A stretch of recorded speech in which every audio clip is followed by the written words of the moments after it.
The You're Gonna Love This or Not podcast contains harsh language and may not be suitable for younger listeners. Why would you answer this call? Why would you answer this call? Why? Hello? Hey, man, what's up? Oh, why? Oh, you don't seem happy to hear from me. Oh, I'm so excited you called me. I knew you'd be. Are you coming to movie night this month? I mean, I'll be sitting in my living room on my laptop watching a crappy movie with you probably, so yeah. Oh, awesome, because you're really going to love this movie. Ooh, I somehow doubt that. Okay, so we promised last month we'd get you a volcano movie, a specific one, and that's not going to happen till probably next month, and I'm sorry. Well, that makes me sad, because I was really looking forward to that movie, actually. But we do have another sci-fi extravaganza. Oh, that sounds like it could be exciting. Look, dude, how can this be bad? The people behind this movie have 3 Oscars and a BAFTA.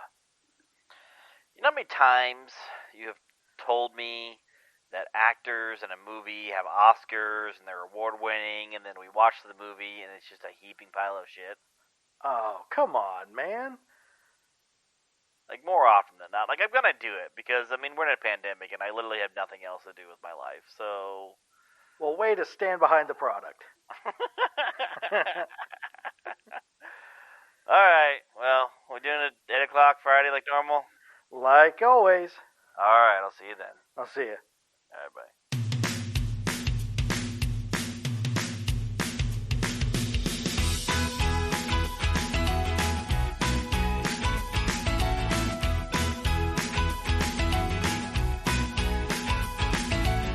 It's the third year of You're Gonna Love This or Not, and Matt hasn't ran out of movies to show Josh. This month, they're once again joined by producer Mike to watch the 1985 sci-fi horror film Creature. This video store staple features 2 groups from competing corporations that are sent to Saturn's largest moon, but something may ensure that they don't come back to Earth. Will our crew want to escape, or do they welcome the sweet release of being eaten by an alien? Let's listen to the trailer and then find out.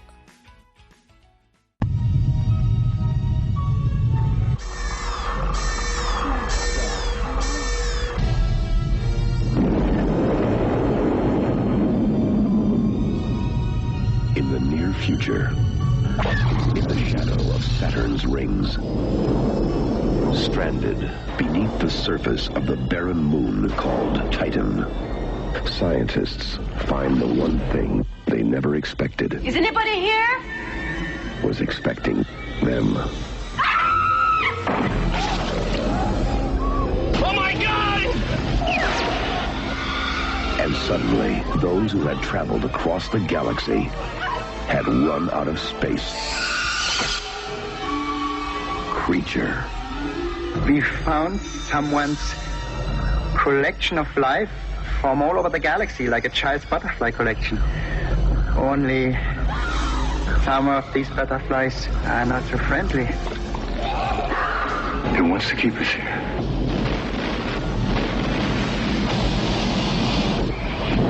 What's that? It's opened one of the doors. This thing is using it for food. It's using our own man to kill each other. Now!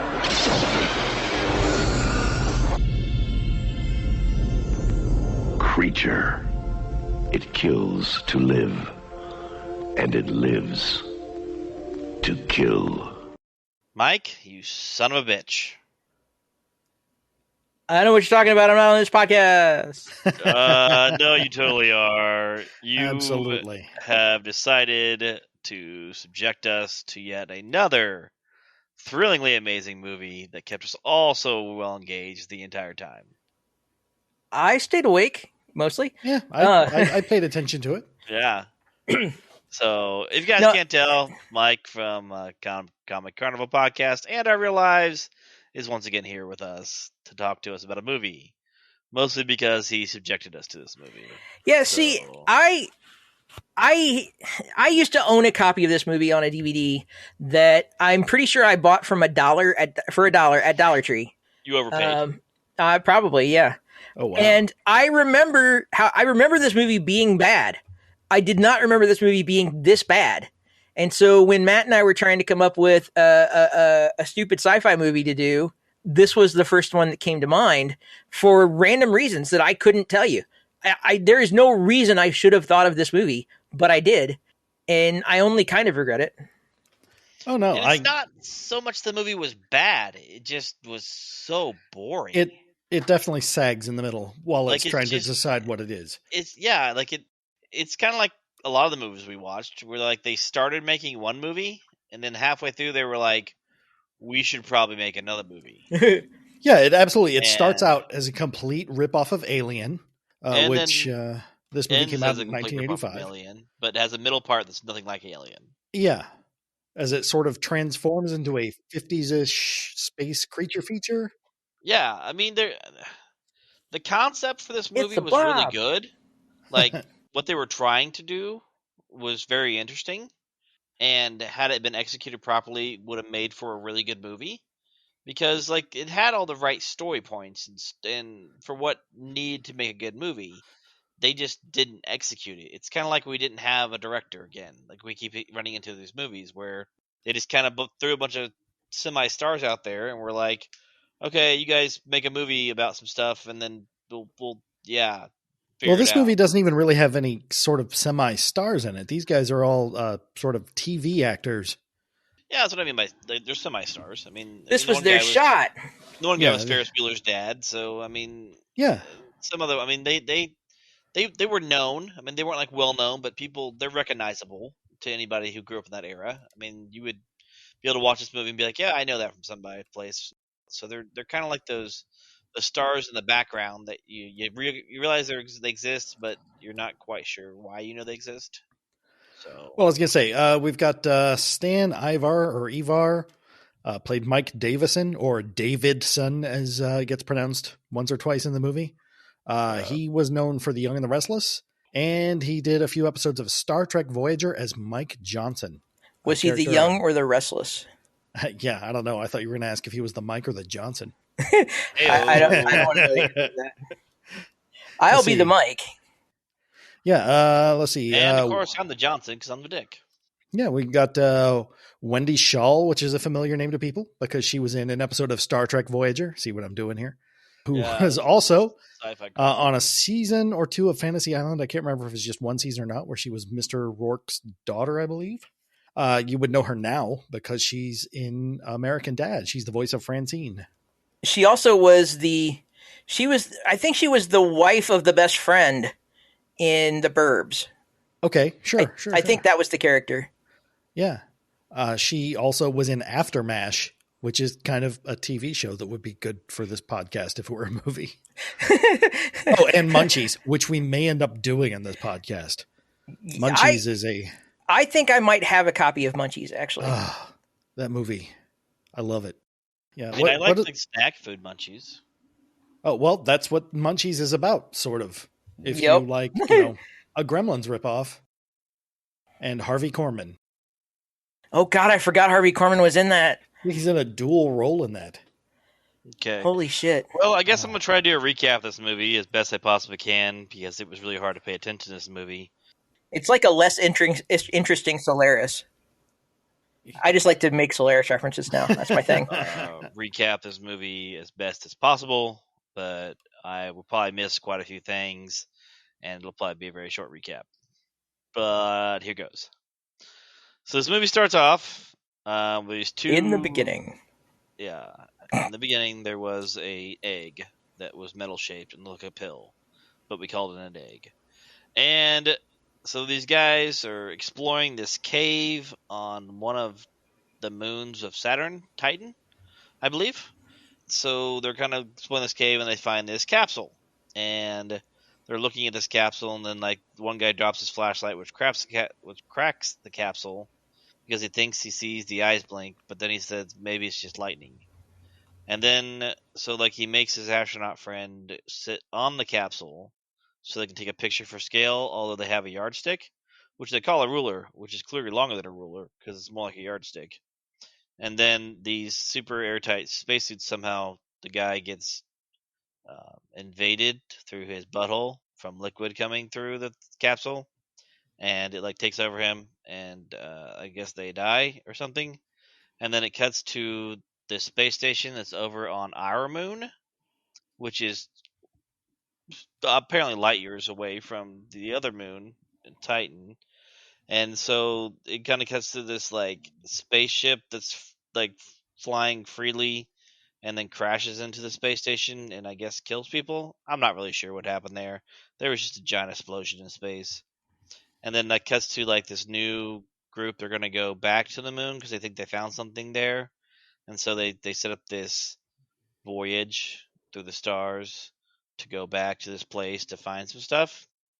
And then like there's a scene in the movie where there's like one lady who's like super scary and never talks to anybody, is stealing drugs from the infirmary or something. And she really likes guns too. And so then they finally get to this planet, moon or whatever, and then like the ship like sinks through the ground because they didn't land it right. Because the one guy was like, "We shouldn't land there because it's not stable," but the super rich guy was like, "No, we definitely need to land there because that's where I want to land and do what I say because I'm an asshole." And so they land there, and then it like falls through, and their ship gets like broken, and which opens up the whole back end of it, which that's relevant later. So they're just trying to figure all this stuff out, and they're like, "How are we gonna get out of here?" And one guy's like, "We could call this other group of rich people," but then they're like, the rich guy's like, "No, I don't want help from them because I'm too rich to get help from other rich people or something. I don't fucking know." So all of a sudden, like this, they're doing all this stuff and they're exploring, and then I think some other people die, or they find the capsules again, and then they find some dead bodies inside there, which are hidden in lockers. And they go back, and then at some point, this really creepy, weird German guy who's super rapey and molesty shows up and like basically molests the one girl who likes guns a lot. And but like they can't kill him or something for some reason at that point because they need him because he also has a spaceship and he's German. But he ends up dying later, so that's cool. It's always good when the bad guy, the creepy guy, dies. So I think he gets killed by an alien or something. I'm not quite sure.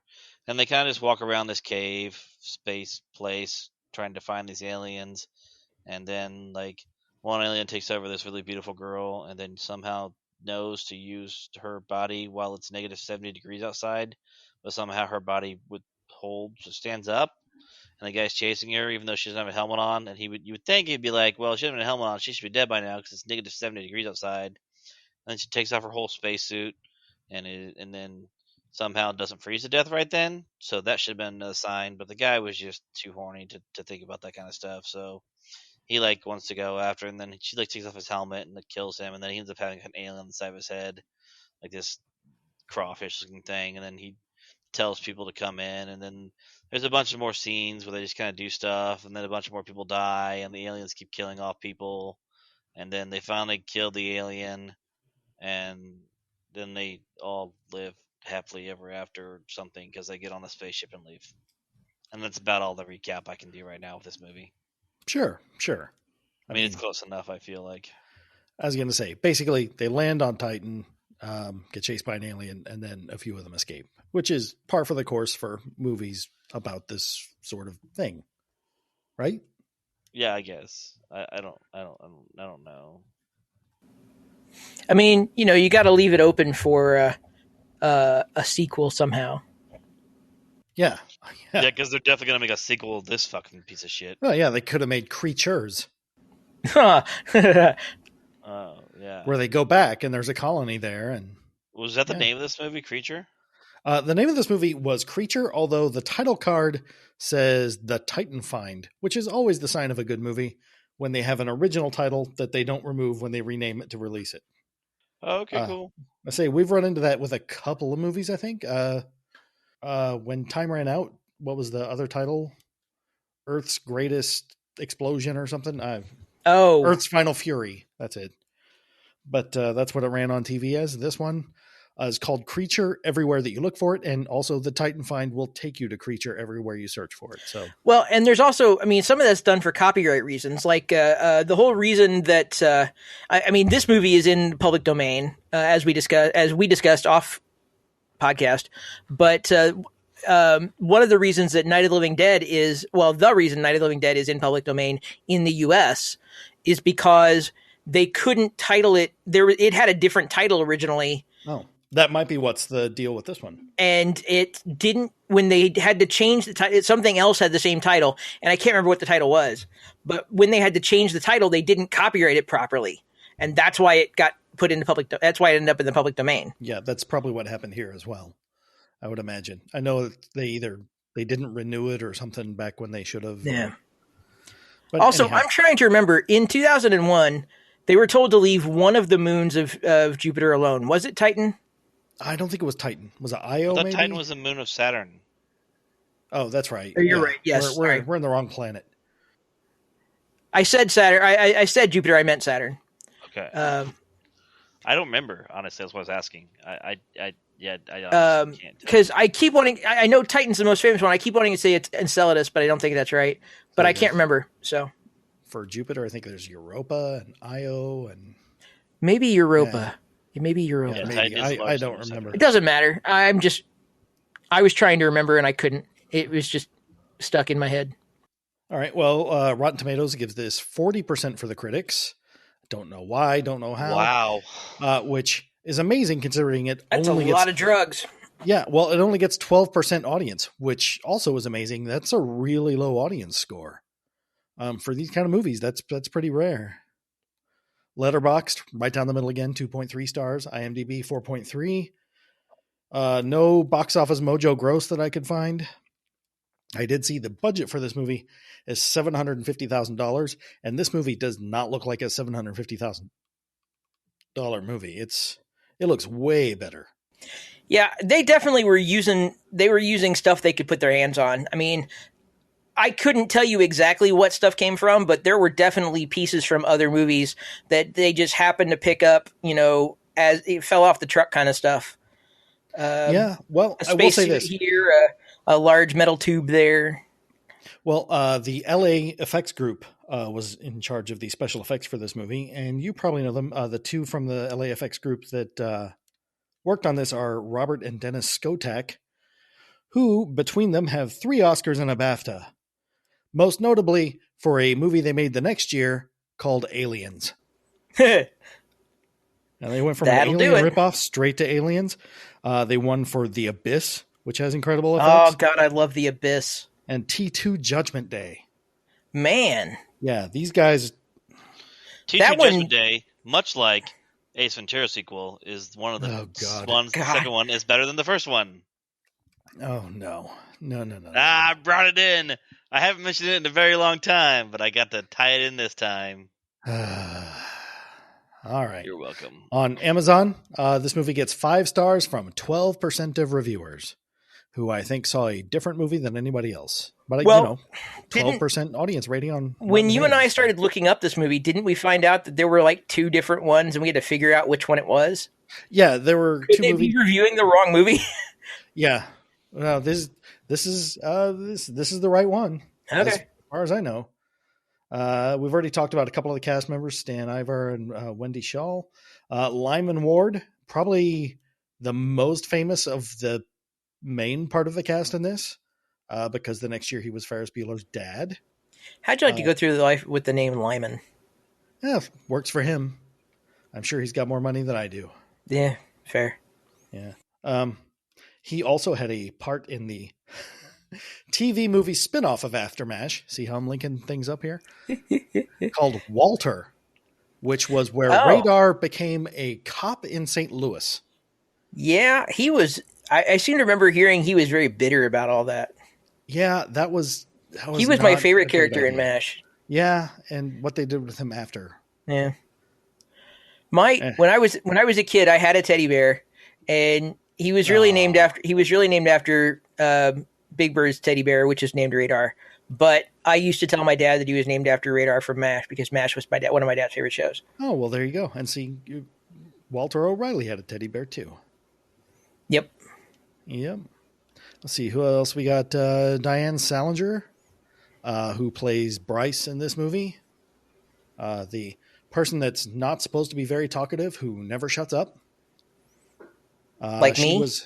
No, not like you. You're right. Have something of value to add. I'm supposed to be talkative in there, and I am also way talkative. So. She is supposed to be a silent badass to our lives, so I don't say he always has something of value to add. That's true. Well, people would know her because she played Simone in Pee-wee's Big Adventure, who is the waitress in a restaurant that he ends up working at. Is that where they found the basement in the Alamo? Yes, that is where there is no basement in the Alamo. But the Alamo actually does have a basement. That's they found it a few years after the movie came out. The stars at night are big and bright. Deep in the heart of Texas. And Wendy. Now watch, they're going to content strike us for probably audio. Let's not talk about that. Let's not give them the chance. Fuck Universal. Annette McCarthy plays Wendy in this movie. She was on Twin Peaks in its final season, I believe, in a big. I still need to watch that. Which is fitting because in this movie you get to see her Twin Peaks. She was also in Baywatch. I see what you did there.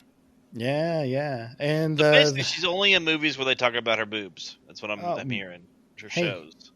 If that's okay with her, that's okay with me. And the big elephant in the room that we're not really mentioning till now is Klaus Kinski, the biggest name actor in this movie. Huge star in Germany. Well-known terror and psychopath. Yeah, he's a creepy McCreeperson, like the entire time of this movie. Like his first scene, he's literally molesting somebody. Well, funny you should mention that, because his children have, accused him, I won't say in recent years, but of physical, mental, and sexual abuse. The most famous of his children is Natasha Kinski, who was a movie star back in the early 80s. Who has said in an interview that she's glad he's dead. She was La Femme Nikita, wasn't she? I believe so, yeah. But, not a nice guy. Once got in an argument with Werner Herzog so big on the set of a movie that Werner Herzog had to pull a gun on him. I don't know who that is. But I have heard that story. I support him pulling a gun on this creepster, so... I have heard that story. I did not hear that I did not hear or had forgotten that it was him. Yeah, it's Werner Herzog. There's a documentary called My Best Fiend. No, I mean, I had heard that Herzog had pulled a gun on somebody. Oh, because okay. He had It was Klaus Kinski. I did not realize or remember that it was Kinski. I don't know who Werner Herzog is. So Werner Herzog is a great German director, does terrific documentaries, made some really strange 70s movies that are good. Cool. Honestly, the thing you would probably know him best for, the first season of The Mandalorian. Yeah, exactly. Okay. He was the German guy who sent him out. Yeah, he was the one that was really interested in the child. Holster your blaster. Give me the child. And my favorite movie that he ever made will still be Grizzly Man, even though I can't. I can't make other. I love his documentary. That's probably my least favorite of his documentaries that I've seen. Just it's not good. It glorifies it's sad because, a total douchebag. Yeah, it's sad because you know what's going to happen, and it's not. You should not be happy about it, but there is a minor level of man, that guy got what he had coming to him. Yeah, that's true. I feel bad for his girlfriend. That's the only person I feel bad for. Yeah. Well, anyway, people do strange things, and I'm sure that's what attracted Herzog to his story. But good. Yeah, Herzog's kind of a creeper too, but I don't know. He seems like a genuinely nice guy, but he's just kind of okay. That's fair. Fucked up. I have never heard anyone say anything bad about him. However, he strikes me just something I don't like about him. I was going to say, there's something I read about him where some star, like maybe Tobey Maguire or somebody, was in a pretty bad car accident. And it just happened to be in front of Werner Herzog's car. And Werner Herzog pulled them out of a burning car or something. Save Spider-Man. I read that somewhere. It was somebody, but I can't imagine how weird that must be. Yeah. Well, Uncle Ben wasn't around to save Spider-Man, so somebody had to. I will get you out of this car. That's my best Werner Herzog impression. It's not terrible. It's just everything he says is so monotone, and he's got a very recognizable voice. And, speaking of directors, segue, William Malone wrote and directed this movie. Probably best known and I say that very loosely, for an actual movie I feel is enjoyable and fun to watch, the 1999 version of House on Haunted Hill. Yeah. He also did a movie called Fear.com. I've heard of. That's not a terrible movie. I can actually agree with that. I like the remake. Fear.com was decent. That was yeah, any of those cheesy horror films I don't mind too much. I mean, they're not scary and I don't think they're that great, but they are what they are. I mean, they're fun to watch. Oh, who was in Fear.com? I keep wanting to say it was like Skeet Ulrich. It was one of those kind of guys. Yeah, I can't remember who was in it either, but there's somebody that's in there that's kind of famous. I remember it being decent. It was like the height of X-Files when that came out. Yeah. He also wrote and directed a movie called Scared to Death in 1980, which he plugged in this movie a couple of times by holding the novelization of it directly in front of the camera as still as he possibly could, for no reason.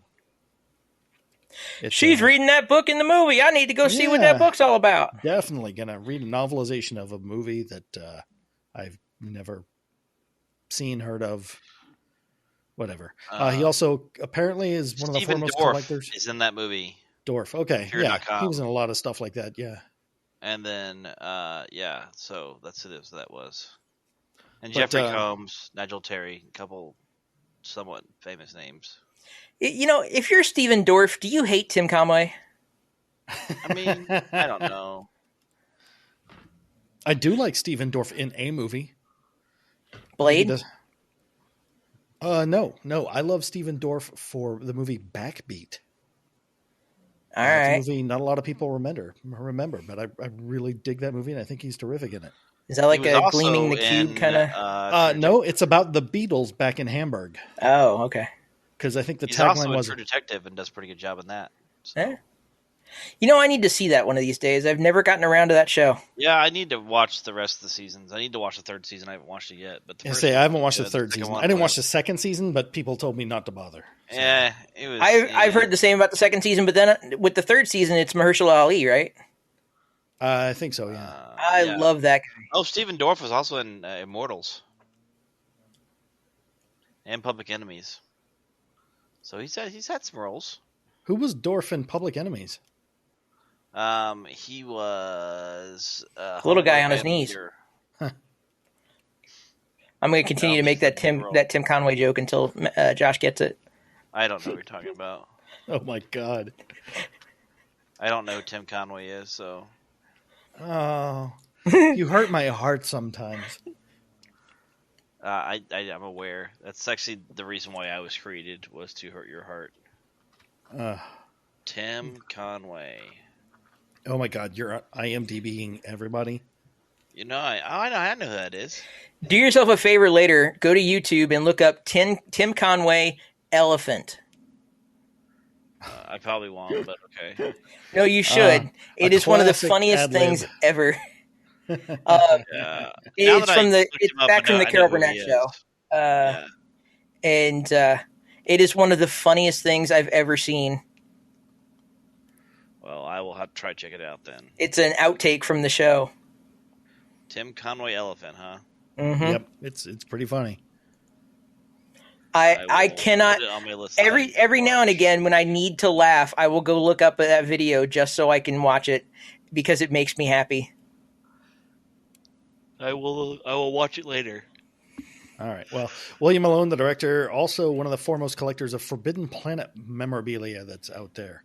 Apparently, some of which is in the movie, but I can't spot it by myself. I still say it's just all the fake rocks. You think so? Could be. I'm sure those are just studio layarounds, though. Hey, don't you say things like that about those actors. Some of those actors, like the first two astronauts. Oh, also, weird how those first two astronauts talk, and it sounds like they're just talking in the same room to each other. But everybody else in a spacesuit sounds like they're on a radio. Weird, huh? Yeah, weird. What kind of notes do I have for this? Oh, commercial space exploration. We've got two dueling corporations. Nothing like Alien, where everything's Weyland-Yutani.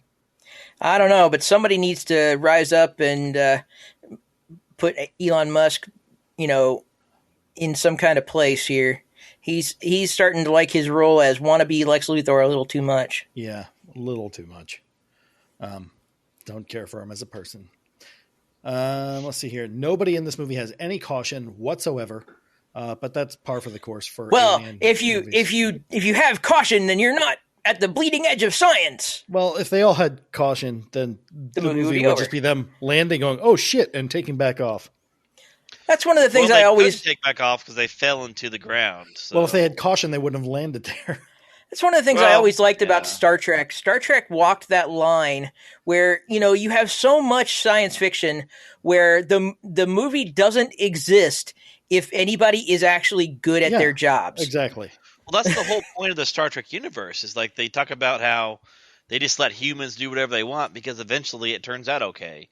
Exactly. Even though they're so chaotic because, like, you have the Romulans that are a certain way and the Klingons that are a certain way, and everybody's like, why do you let the humans do what they do? And it's because even though their methods are not there used to be a whole like Reddit post where they had that discussion, and that doesn't work like that. I know, but somehow it works for the humans. Take 2 warp drives and slap them together, make it twice the warp drive. That's not going to work, but it does. Yep. Because that's what humans are. They're highly emotional creatures that do stupid things all the time. But my point is like Star Trek, the whole point is that they are, they are professionals and they are good at their jobs, and that's why they are out exploring in space. Yeah. Just some of them aren't good at staying alive. Yeah. And you put those guys in red shirts. Yeah. Or you have one kid that's got a genetic memory who's extremely smart, and then he gets told to shut up a lot. Oh, I'm sorry, Josh. We didn't tell Josh to shut up. Oh, come on. I was hoping he was gonna spit something out back at me there. Oh, I wasn't paying attention to you. Oh, see, you're like the Charlie Brown's teacher voice most of the time. Wah, wah, wah. Wah, wah, wah, wah, wah, wah, wah, wah, wah. And I'm like, hey, yeah, cool. Ha, ha. Okay, fine. All right. Hey, I waited till like 35 minutes in to bring the claws out, so you said hold him back. So, all right. The creature that's in the capsule in the beginning with the 2 astronauts just looks like a weird toothy Muppet. Like the models and sets in this movie look terrific. I'm sure thanks to the yeah, but that monster that do look terrific. Hey-o. Oh well, I'm not going to judge. I can think a dude looks terrific. Oh, the whole ruler thing, you mentioned it in your recap. The yardstick? Yeah. Yeah. Well, the guy tells his friend that he needs him in the picture for scale, which I understand. Then he wants him to sit on the capsule for scale, and then they have a ruler that he wants him to hold, and I'm thinking, why not just put the ruler there? Yeah. I still say he was setting him up for some kind of weird Photoshop. Well, instead he got weird butt aliened. We think I'm not entirely sure what happened there because his head basically exploded in the helmet. Coming up from behind other things and creepy banners is a kind of a theme of this movie. I mean, I still don't understand how it got into his suit when the suit was airtight, or else he wouldn't have been out in space in it. Because all it showed was that black liquid coming out of the capsule. Can apparently go through airtight suits. Don't you know how that works? Science. And they explode your head through your butt. I know how permeability works. Yeah, I don't think that this was really scientifically accurate. It was. I don't think you want that fiction. on a, foreign body planet moon. The models look good in this movie. Yeah, sets don't look terrible. That's also true. The Scared to Death book. Oh, they wasted no time in this movie, and I don't think you mentioned this, Josh, which is amazing because it happens so out of the blue and early in the movie. Those 2 astronauts get down and dirty. Oh, yeah, they do. Yeah, no, they definitely got sex on it, but you don't see that much of the sex scene in that part. You don't see like the full nudity until later. Yeah, well, it adds nothing to the movie except maybe establish that those 2 are a couple, but we establish the 2 others are a couple and they don't bang. I don't know. It's weird. If that's all you're there for, find a different movie. Yeah, I guess. Or go watch some porn. Oh, why does everybody ditch their helmets as soon as they figure out that they can breathe the air outside? Or no, in the other spaceship. Like they don't know what's going on, but they just pop their helmets off. When in science, just because you can does not mean you should. Has no one seen The Fly? Well, I was going to say, in the last 2 weeks, I've watched every Alien movie, and that's kind of their downfall. Every single fucking movie. Somebody takes their helmet off for no reason other than they just want to take the helmet off. I'm going to be the 35th person on this planet to breathe the air. Okay. The girl with the Marky Post hair. I don't remember her name. She's in a room with mist floating all around her and no helmet on. And there's a container with some sort of fluid leaking out. And she has COVID. Well, she just grabs something and starts eating it. Yeah, that was kind of weird. She saw something random on a desk, and she's like, I wonder what that tastes like. Yeah, sure. That's not gross, for one thing. And, dangerous. This moon is made of cheese. And then somebody gets killed. I mean, if a moon was made of cheese, I'd probably eat it. I'm not going to lie. I like cheese. The girl gets killed. That's right. She gets killed in front of everybody by something you didn't really see. But, it's gory and gross. Well, she stole its candy bar. So they leave the ship and stop at the archaeological site and hang out there for a while. Are you sure it wasn't Reese's Pieces? I heard aliens like Reese's Pieces. Hold on. You say Reese's Pieces? Aliens love Reese's Pieces. It's Reese's Pieces. Whatever they're called, aliens love them. No, aliens that have Steven Spielberg money behind them love them. That's true. Because then they will sponsor it. These guys were sponsored by, I don't know. Ed's Porn Shop? I was going to say Pecan Logs Are Us. I don't know. Hey, pecan logs are good.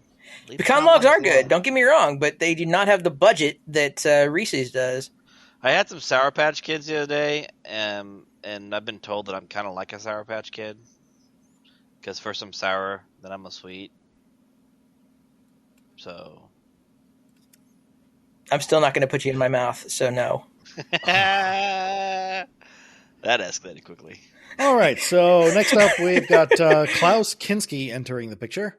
And the first thing he does is not talk about Klaus Kinski. Like, seriously, like we've already mentioned his name too many times that I think it's been enough. The first thing he does though is he grabs Diane Salinger's boob awkwardly and then which apparently wasn't in the script. Yeah, it was not in the script apparently. He was just like, I'm a creepy old dude who's going to do creepy old dude stuff. Yeah, pretty much. It was. And the thing is, though, they switched This angles. is my acting choice! They switched angles, so they refilmed it. So evidently the director just went with it. Apparently, Kinski was only on set for a couple of days. That's all they could get him for. And he was basically put in there at the last minute by producers. That was a couple of days too many. Yeah. He adds nothing to this movie. He does, though. He adds the ability to put his name on the banner. Yeah, that's why the producers wanted him in the movie. He adds a super creepiness effect to this movie. That's why, that it's the same kind of thing with Bela Lugosi in Plan 9. He's not really part of the movie, but he was available, and they could say they put him in the movie. Yep, that's true. And, the zombie version of him is obviously not him. It's right. Somebody else. In fact, I read there were at least 2 other people playing him. And that's Have you ever seen Ed Wood? Yeah. They go into all that. You get the chiropractor playing Bela Lugosi. But, anyway. But yeah, the 2 zombie Kinskis, the one outside has a really big head, and the one in the airlock that fights later looks like he's in his early 20s. Well, the dude definitely has a really big head. And if Tony were here, we would have just heard, yeah, big head. The weird alien implant thing that wasn't really explained. It goes on the side of your head. Looks like an ugly fishing lure. The Hypnotoad. Yeah, it's bizarre. It just looks like, I don't know. The Hypnotoad. In one scene, it just looks like pieces of lettuce leaf hanging off the side of the head. I'm not quite sure. Cabbage. Yeah, cabbage. This is my extraterrestrial fashion choice. Yeah, pretty much.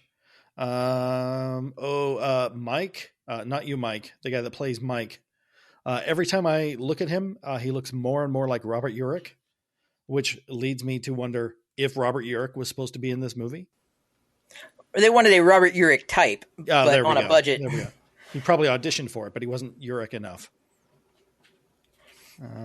He was too busy being Spencer for Hire. Oh, there's a dark, weird, misty room. So, of course, we're going to go in there with our helmets off. Of course. And as Josh figured out during the movie, the sliding doors made the same effect as the blasters in Star Wars. And the guns they used looked like the blasters from Star Wars. So, I doubt they got their hands on those, though. I don't think Lucasfilm loaned those around. Well, but back then, I mean, ILM could have just had a bucket of them floating around. Maybe. I mean, that was before that kind of stuff was hoarded. I think it just depends. I mean, there are stories of whole sets being just thrown away for things after they were done. So that's true. Maybe the LAFX Think about if you were one of the people that just kind of randomly got some of that stuff, and now what it's probably worth if you have the documentation for it. Oh, there are stories. I mean, not with necessarily movie stuff, but with like comic stuff, where comic book artists would end up their original art would get thrown away, and so there would be fans that would get into dumpsters and pull out their original art because But there's stuff now that exists because it was thrown in a dumpster and somebody retrieved it, like Kirby art kind of stuff, and it just makes me so sad. Yeah, I didn't think about it because there was just stuff that they didn't think was good enough. There was no collectors. There were no collectors at that point. I mean, that didn't exist. Yeah. It all sprang up because of stuff like this. Things that the Van Gogh or Picasso did back in the day that they just threw away because they didn't think it was good enough. But nowadays, if it was found, it would be worth millions. Because I don't know. I don't think Picasso threw away anything. Was it Picasso or Dali that the story is about, where he never paid for a check? Or he never paid cash. He would always sign checks, and because they wouldn't cash them because they had a Picasso signature. Yeah. Yeah. He would just write his name on a napkin and try and pay for a $1,000 dinner bill or something with it. I think John Lovitz did a sketch about that on SNL. I'm Picasso. Anyhow, back to the movie. Then we get to really good John Lovitz impression. Actually, I'm impressed. Oh, thanks. Anyhow, it's as good as my Werner Herzog, I'm sure. We get to the part of the movie that's super slow, yet stuff happens. And it's really hard to pay attention, but they blow up the computer room when they try to electrify the alien, like in the thing from another world. They blow up the computer room, but then that doesn't matter. They're just going to be able to fly away anyway. Who needs a computer to fly? Yeah, and they also just leave the dead alien in the hallway instead of, I don't know, dragging it outside. They just leave it alone. It's a long flight back. You never know what you're going to need when you're going to need to, eat something. Yeah, well, the alien comes back to life. Of course, he's right there. He goes into a room. They know where he is. He's kidnapped the girl. He's hanging her up, I guess, as bait for them to try and get them to come and rescue her. And one of the guys just leaves to go look at blueprints. I think that's about the time I heard Josh snoring. And he takes, I don't know. I actually never fell asleep in this movie, for the record. Okay, that's good. I am not certain I can say the same. Yeah, it's... it might have been Mike snoring you heard, so... The middle of this movie is awful dull. I don't think I fell asleep, but I cannot say that for certain. Yeah. But he goes away, like, he goes to the entire other end of the ship, just leaving his friend there and the girl to go look at blueprints that he looks up to find another entrance to that room. But it doesn't matter because the guy just walks right in, the other guy. So, and then there's the whole hatch thing. And yeah, I will say this. Are we watching Lost? It's okay. I was sitting here trying to figure out if I could make a joke about the ship is too big. If I walk, the movie would be over. Yep. So what you're saying is they're not going to need a bigger ship. Silence. Really nothing. Sorry, you caught me taking a drink of water. With all of the fucking shark movies we watched, we can't make a fucking shark reference? Well, I'd say, next month we'll watch a shark movie, but we're not going to watch a shark movie. We're going to watch a volcano movie. We're going to watch Skyfire, I hope. Anyhow. I will say this. The director loved the shots from Alien of the alien. Because there was an awful lot of framing their weird creature to look like the alien from Alien, the xenomorph, and it does not quite work. But the framing is there. You can tell what he's trying to do. Yeah. And then out of nowhere, Bryce shows back up after being out of this movie for an hour. It's like, oh yeah. And she saves the day, but the whole excuse she gives is that she was lost.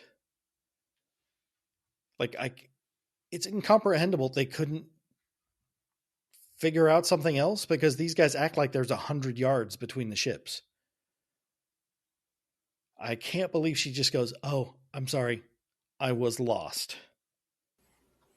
Well, that's how you explain something away. That's we only have X amount of time here. We don't have the ability to do subplots. So what are we going to do? I know, they'll get lost, or they'll get knocked out, or, She was with the German when he was attacked. So she could have been like, I was tied up and hanging or something, or shoved in a locker or anything. I had to dispose of a German.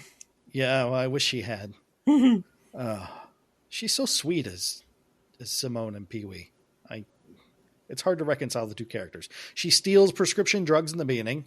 They make a big deal of it, and then it never comes up. I mean, who has? I mean, what, huh?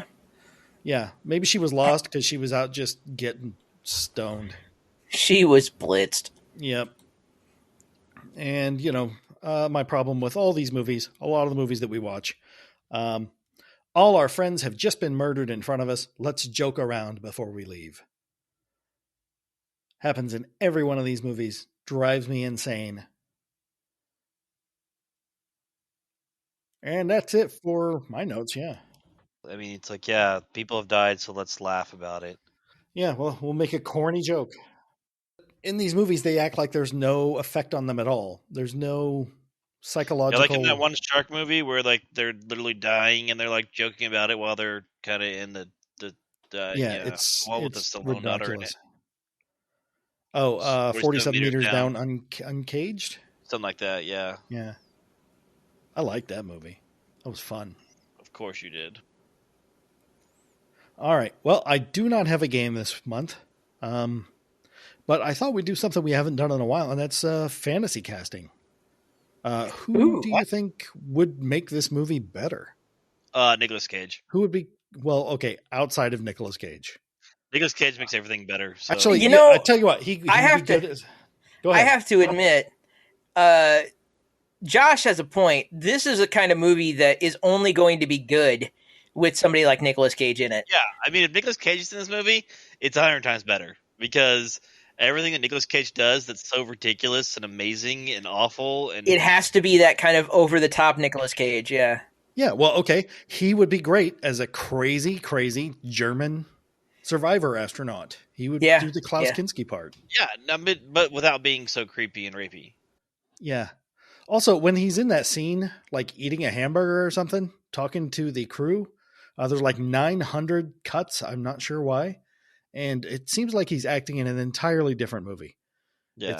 It's strange. I mean, it's hard for me to pick out actors that would make this movie better because of the time frame in which this movie came out. Because it's 1987 or something? 85, I think. 85. So most of the actors that I would identify with that I would want to see in this movie would have been too young for this movie. Well, you don't have to pick ones from them. If they remade it now, who would you pick? You've got 3 female characters? Nicolas Cage would be in there. Okay. And the Klaus Kinski part, I'm assuming. Edward Norton makes every movie better. Okay, which part would he have? Wow, the budget for this movie is already out of control, though. Yeah. Edward Norton would be the main guy, the one that you see the sex scene with pretty soon, that kind of guy. He's kind of the lead role in this. And... that guy's not. That guy dies early on. Okay, then... I would stick him in the Ferris Bueller's dad part. No, see, he's not douchey enough for that. He can be douchey. Yeah, he can, but that's not really his MO. Okay. So, Ferris Bueller dad type would have to be who would I cast for that? I don't know. Somebody who would be, a stern, hard-headed, strong-headed guy who's just wrong. So Donald Trump? But in the end, sacrifices himself to save everyone? Not Donald Trump. I'm just ignoring the fact that you're saying that guy's fucking name. You know who would be fun? Honestly? You get somebody like Anthony Anderson. Or William H. Macy would be fun in that role. Oh, yeah. William H. Macy. Yeah. He's such a great actor in general. I can just hear Anthony Anderson yelling about a fucking alien. and it's cracking me up. Well, but I mean, he's been able to pull off some semi-serious stuff too. He's definitely a decent actor. He's a good actor. Yeah. He doesn't. I just know him more for comedy personally. The badass gun girl, I would say Lucy Lawless. Okay. I think she'd do really well in that role, and I just love her in general. Like I really do. Of course. She's made all us Kiwis proud. So, is she a Kiwi? Yeah. Oh wow. Have you never heard her speak with her actual voice? I haven't really paid that much to it. See, it's hard for me to really name people in this movie because I didn't really pay that close attention to who died when and where. So, and I think I would probably, if it was cast that way, it would change the output of the movie. But like, well, you can say I think you have 3 male parts, 3 female parts, and then the crazy German. Crazy German is Nicolas Cage all day long. For female sure. Parts, you get Lucy Lawless. I'd say you cast mostly unknowns, honestly. Really? Yeah, maybe. I mean, once you got Nicolas Cage, you don't need to put any bigger star power on there. Although for the dad part, I would want to have seen. I mean, you want somebody who's got their head. Would be a lot of fun for that because he's a big enough name, but he's not like so big that he would. I mean, he would take over the movie in a bit. Well, plus he's got to pay for his wife's legal fees now. So yeah. Who was the guy that was in The Sorcerer's Apprentice with Nicolas Cage? Oh yeah, Jay Baruchel. Yeah, Jay Baruchel. Put him in there, man. He could be like the first guy that died off. He's fine. Yeah, that'll work.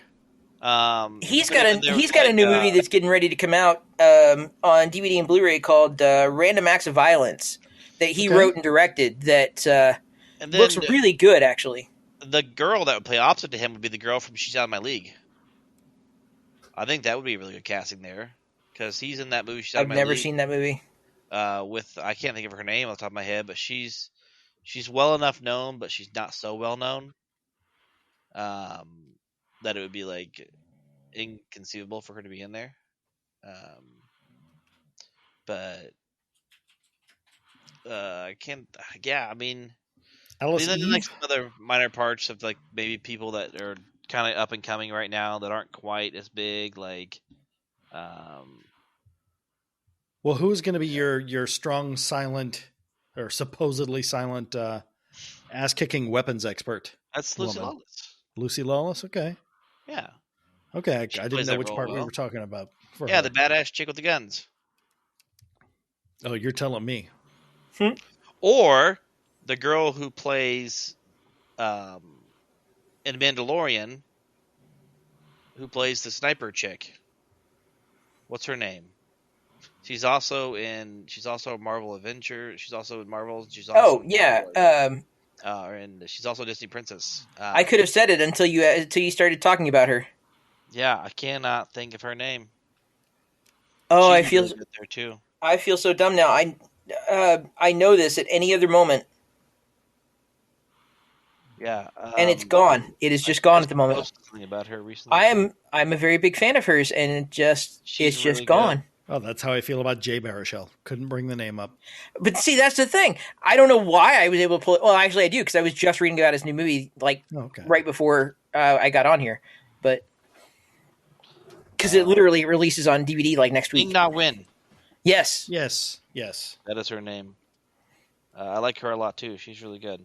She's fantastic at all times. Yeah, I just posted a meme about her. She's the only actress to be a Disney princess in a Marvel movie and in a Star Wars movie, making her the Disney hat trick.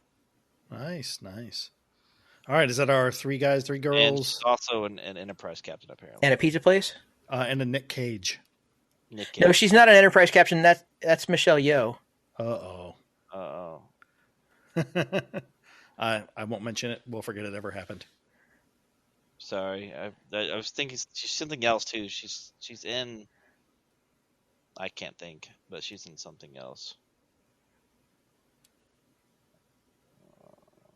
Shoot. Yeah, I don't know.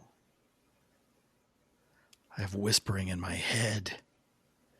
Yeah, I can't think of what else she's in. She's in something else, too. It doesn't matter. She's all over the place, but... Yeah. All right. Well, I think we could definitely put this movie together. You guys want to throw up, I don't know, 10 mil a piece, and that's that's not even enough to pay for that cast. Yeah, I was going to say probably not, but we could use a hand puppet for the alien and a couple of cardboard box ships. But yeah, I could go for that. I think that would make this movie better, along with 40 minutes being cut out of it, but. Yeah, as you say, this has all the special effects of a big blockbuster movie and all the appeal of a space episode of The Love Boat. Soon we'll be making. Please don't get us taken down. Yeah, because we're just getting All right. Hey, anybody have anything to add about the movie? Anything you liked about it? Didn't like? We haven't brought up. I like that it's over. I do like that it's over. I'm with you. I've seen it twice. I'll probably watch it again. Because I hate myself, and I do this shit all the time. But I don't know why you would continue to watch this stuff over and over again. I don't know. Self-loathing, I guess. I'll tell you what. It's not the worst thing I've seen in the last 2 days. So. Oh, she's in Stargate. That's what I was thinking of. That's the other sci-fi show she was in. She was in Stargate, not Star Trek. Sorry. Cool. Stargate is one of those that I've never actually gotten around to watching. And she was also TV in show I didn't Eureka really get into. well. So. She was in Eureka? Yep. She was in Eureka as well. She was in Eureka? Senator Michaela Wynn. Huh. I actually just started a rewatch of Eureka this past week. I just finished season 1. Eureka. So good.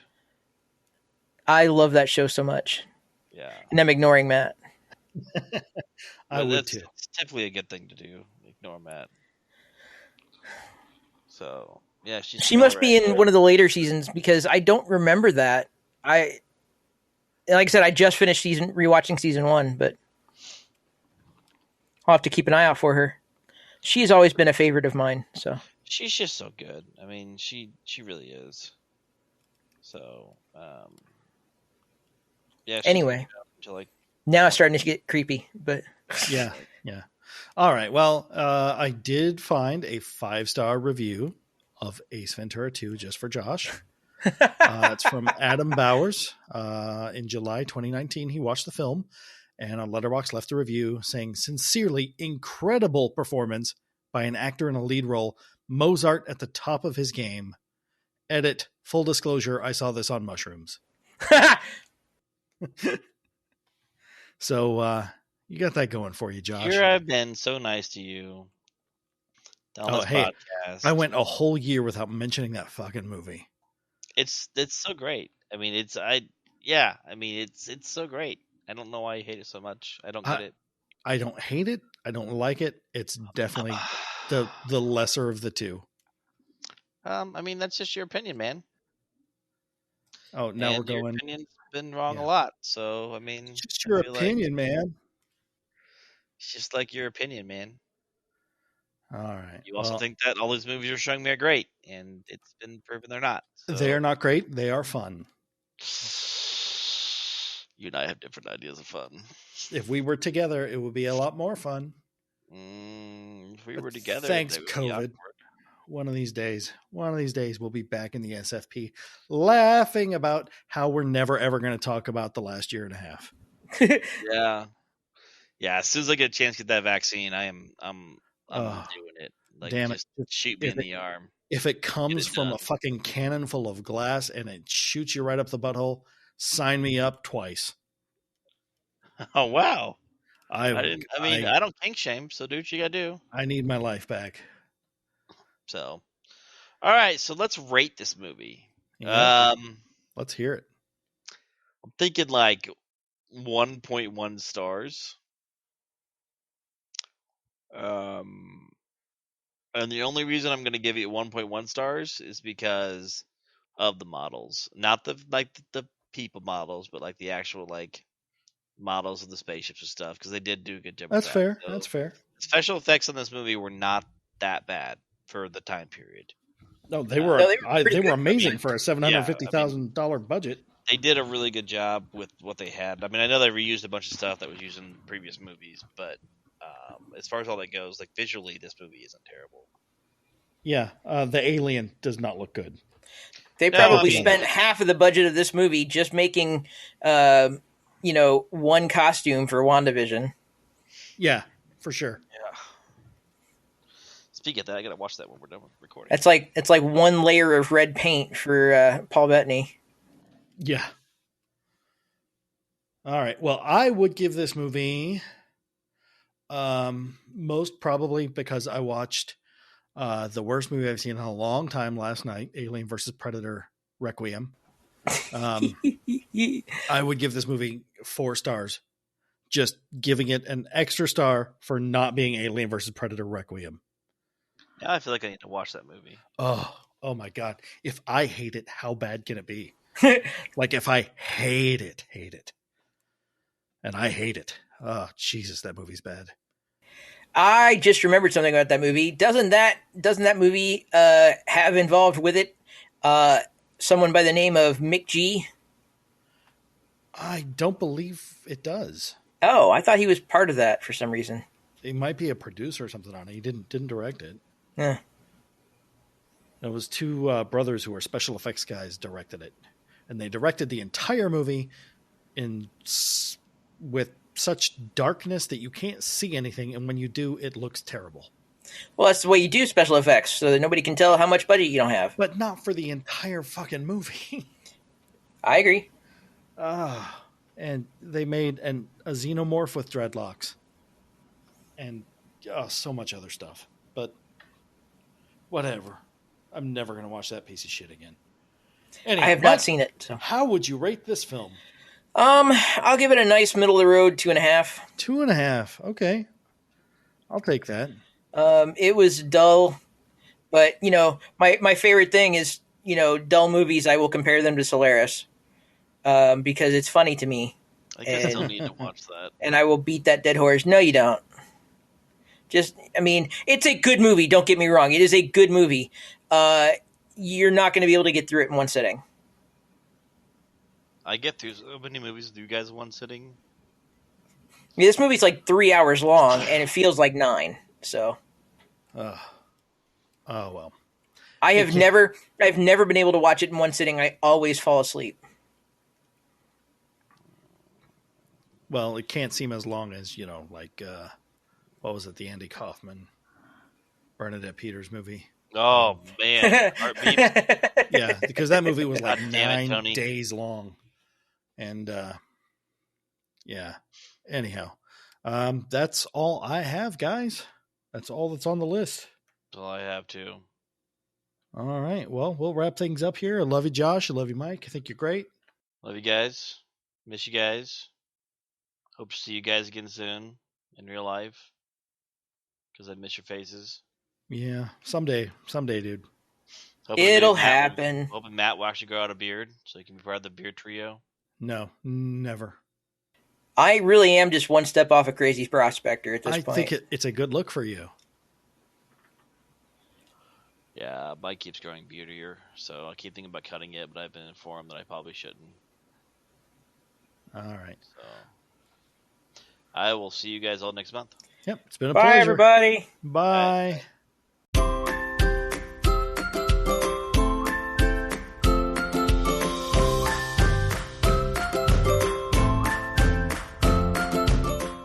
This episode of You're Gonna Love This or Not was recorded using Zencastr because we're still surrounded by rat lickers. It features Matt dragging Josh down into the dark depths of his movie collection and is released monthly on the Team Geeking family of podcasts. It is produced by Mike Wycliffe, edited by Liz Shunn, and features music by Scott Holmes, who can be found on the Free Music Archive. Make sure you subscribe on Apple Podcasts, Google Podcasts, Stitcher, or the podcatcher of your choice, and please leave us a rating and review. Thank you for listening, and we'll see you next time.